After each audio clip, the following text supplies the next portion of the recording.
ರಾಜ್ಯ ಕಾಂಗ್ರೆಸ್ನಲ್ಲಿ ದಿನ ಬೆಳಗಾದ್ರೆ ಸಾಕು ಕ್ರಾಂತಿಯದ್ದೇ ಜಪ ಆಗಿದೆ. ನವೆಂಬರ್ ಹತ್ರ ಆಗ್ತಾ ಇದ್ದ ಹಾಗೆ ಕ್ರಾಂತಿ ವಿಚಾರ ಜೋರು ಸದ್ದು ಮಾಡ್ತಾ ಇದೆ. ನವೆಂಬರ್ 11ಕ್ಕೆ ಮತ್ತೆ ಡಿಸಿಎಂ ಡಿಕೆಶಿ ದೆಹಲಿ ಟೂರ್. ಡಿಕೆಶಿ ಅವರ ಬಗ್ಗೆ ಹೇಳೋದಕ್ಕೆ ನಮಗೆ ಸಾಮರ್ಥ್ಯ ಇಲ್ಲ. ಬೆಂಗಳೂರಿನಲ್ಲಿ ಗೃಹ ಸಚಿವ ಪರಮೇಶ್ವರ್ ಅವರು ಆಡಿದಂತಹ ಮಾತಿದು. ಡಿಕೆಶಿ ಅವರನ್ನ ಹೋಲಿಕೆ ಮಾಡುವ ನಾಯಕರು ಈಗ ಯಾರಿದ್ದಾರೆ? ಅವರು ಸಿಎಂ ಆಗೋ ಬಗ್ಗೆ ನಾವು ಹೇಳೋದಕ್ಕಾಗಲ್ಲ.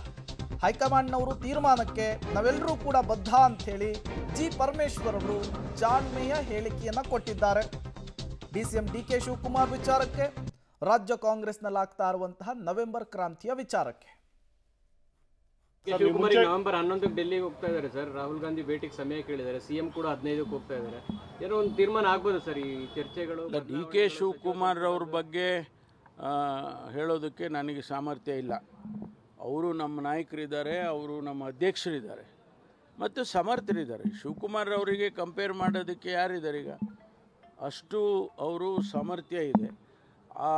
ಅದ್ರ ಬಗ್ಗೆ ನಾವು ಹೇಳೋವಂಥದ್ದಲ್ಲ.